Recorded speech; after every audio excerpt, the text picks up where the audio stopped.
Hey everyone, good global greetings from Danelle Boyles in the United States, coming to you with Let's Talk About It. I like to call these 10-minute talks as we hit important key topics in compacted conversational format. Today, in our 10-minute talk, we are going to take a few for some chat and expand time. So come join me for a few and let's talk about it. Today, we are going to have Miya join us of Sesame, and we're going to have a brief but very beneficial conversation on how to create a daily routine for success. So I'm bringing Miya on to join me. Hey, what's new? Hey, Miya, how you doing today? I'm doing great. Just feeling bright and ready for whatever the day throws my way. How's everything on your end? Great. Bright and ready is a wonderful way to always be and have the outlook of, I'm doing good. Glad to hear it. Thanks. I've been thinking about that. Of course. So, how's the class treating you lately? Good, actually. I was coming in to see if you would like to join me for just a brief 10-minute conversation today that I'm doing for class that is over how to create a daily routine for success. I am so in. I love a good strategy session. Where do you want to start? Oh, well, at the very beginning, I guess, when someone is looking to begin to formulate a strategy, let's just start from the first step.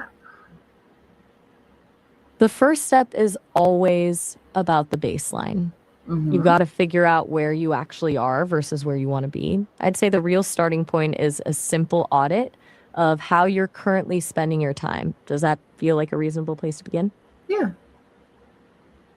Once you have that audit, you can spot the gaps. Mm-hmm. It's usually where the hidden time goes, like that random hour of scrolling or the half hour spent deciding what to eat. Once you see it, you can actually start plugging those holes.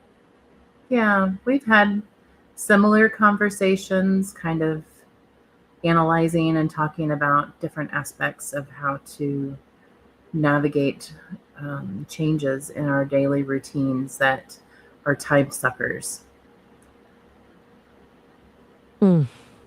Exactly. We've definitely touched on the time suckers before. Mm-hmm. Since this is for your class, do you want to keep it high level for a general audience, or should we get into the nitty-gritty of how to actually fix them? Since it's going to have to be a brief conversation, we can probably keep it more basic level because this is going to be more of a beginner's aspect of, like, once an individual recognizes that they need to analyze their time and need and their daily schedule in order to activate that desire to take the steps in order to gain a more successful routine. So probably from there, probably just a basic, I don't know. I always like to keep it very minimal with, with itemized like ideas and processes. Got it. Let's keep it clean and actionable. I'll stick to a bullet point style. Very good. After the audit, the next step is defining the non-negotiables. Those are the big anchors of your day: work, sleep, meals, the stuff that doesn't move. Once those are locked in, you can see exactly how much flexible space you actually have to work with. Does that make sense as a second step? Yeah, I mean, because everybody's days vary around, the main times of those like regimented and regulated scheduled times of the day. So yeah, let's start there. Exactly. Now the third step is where the magic happens. Priority mapping. This is where you decide what actually matters most right now. Instead of just trying to fit everything in, you pick 2 or 3 core goals for the day and build the rest of the routine around them. Yeah, I like the Keeps term you from feeling priority like mapping. it's a great way to frame it. Just turns a to-do list into a strategic map. Yeah. Step 4 would be where we actually build the structure, which is something we've talked about before, habit stacking. Right. You take a new goal and anchor it to something you already do, like checking emails right after your first cup of coffee. Right. And what It about... just makes the... Sorry, go ahead. I'm listening. No worries at all. I was just saying that habit stacking takes the guesswork out of the day. It turns a new goal into a natural part of the flow rather than something you have to force. Yeah. What was on your mind? No, with the habit stacking, what are some other itemized tasks throughout the day that could be habit stacked to be more beneficial to your routine? There are a ton of ways to do this. For a morning person, you could stack a quick stretch right after the alarm goes off. For someone who struggles with the midday slump, maybe a 5-minute walk is stacked to the moment they close their laptop for lunch. Even a nighttime wind down, like reading a few pages of a book, could be stacked to the moment the phone gets plugged in for the night. Yeah, I can agree with and relate with that. I myself try to utilize my time pretty wisely and stack my task, if it's things that can be cohesively done together. And I guess a lot of times people have a hard time with doing that because they feel like, if they pull their attention away from doing one task, that maybe it won't be completed entirely and appropriately. I think that's the biggest mental block. People tend to treat every single task like it's a high stakes operation. Right. But the secret is knowing which tasks are active and which are passive. Like you can listen to a professional development podcast while you're folding laundry. The laundry doesn't suffer and the learning still happens. It's about finding those low brain power moments and using them. I absolutely agree with that 100%. I am entirely a multitasker myself, and I try to look at it more as being beneficial to the routine rather than just trying to get more done, which, it's kind of a win-win. You do get more done. And, but laundry is one of those things that it's an everyday task that we have to do. And being able to multitask while you're doing laundry can be, I think, probably tricky because some people will benefit from doing that. If you're taking, like I do online classes and I do classes that are already pre-recorded, so I can watch my lessons and do those things while I am doing dishes or while I am doing laundry, folding laundry.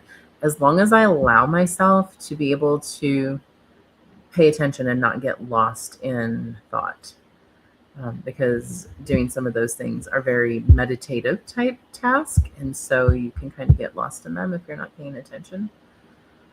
Would you That's agree? The danger of the zone. Totally. Yeah, and then before you know it, you're having autopilot. Exactly. And then You've before you know folded. Sorry, go ahead. You folded. I was just saying, you folded 3 shirts and suddenly realized you completely zoned out of the lecture. It's a funny line between being efficient and just accidentally meditating while you're doing the dishes. Yeah, absolutely. Do you find you have a specific flow state where you're actually absorbing the info and not just hearing it? Because there's a huge difference between... I tend... Right? Yeah, I tend to kind of trail off a lot of times, If I'm wearing earbuds, it helps a little bit more because it's like, right in my ear. But Yeah, sometimes I do find, I will complete the task and the class, and I will have to go back and listen to it over again because I wasn't paying attention to it. That's the reality of it. Yeah.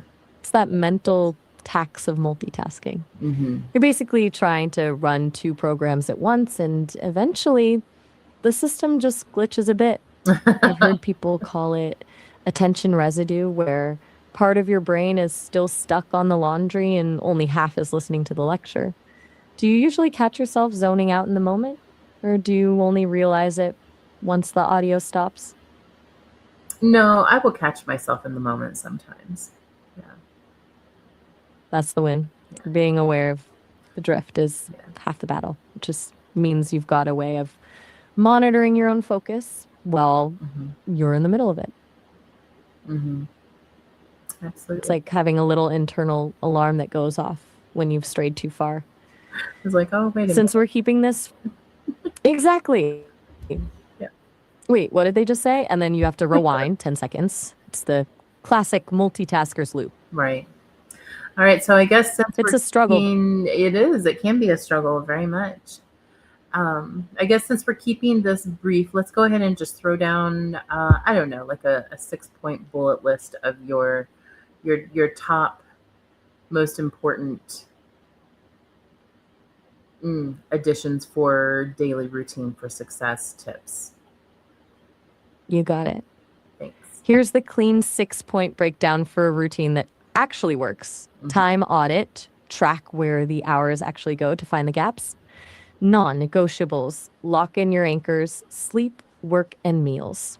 Priority mapping, pick your top 3 goals and build the day around them. Habit stacking, attach new goals to existing habits to remove the guesswork. Active versus passive split, match low brain power tasks with learning or planning. The never miss twice rule, focus on consistency over perfection to keep the momentum. All right. Let's step back real quick and cover before we end our conversation, the never miss twice rule. Oh, that's a great one to highlight. It's basically the grace period for being human. Life happens, you get sick, a meeting runs long, or you just have a total off day and you miss a habit.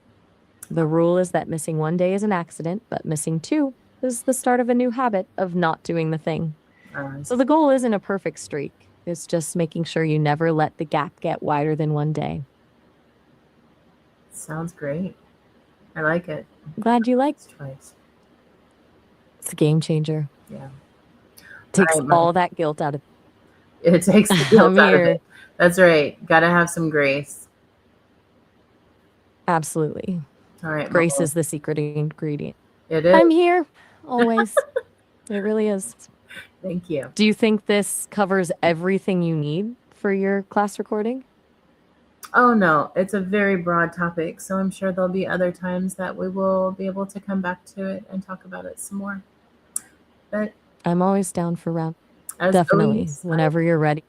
Thank you. To Molly. Anytime. It was a pleasure being your guest star for the class today. Good luck with the recording. Thank you. I'll be here whenever you need another. You're very welcome.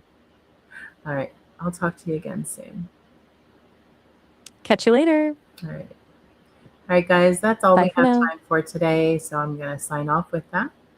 And I hope that you had some great takeaway points from this that will help you along your way of improving your daily routine for success.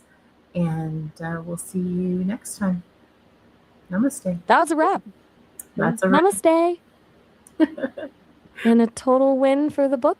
A total win for the books indeed. Nailed it. I think the audience is going to love those bullet points. Yes, they will. Thank you so much, Maya.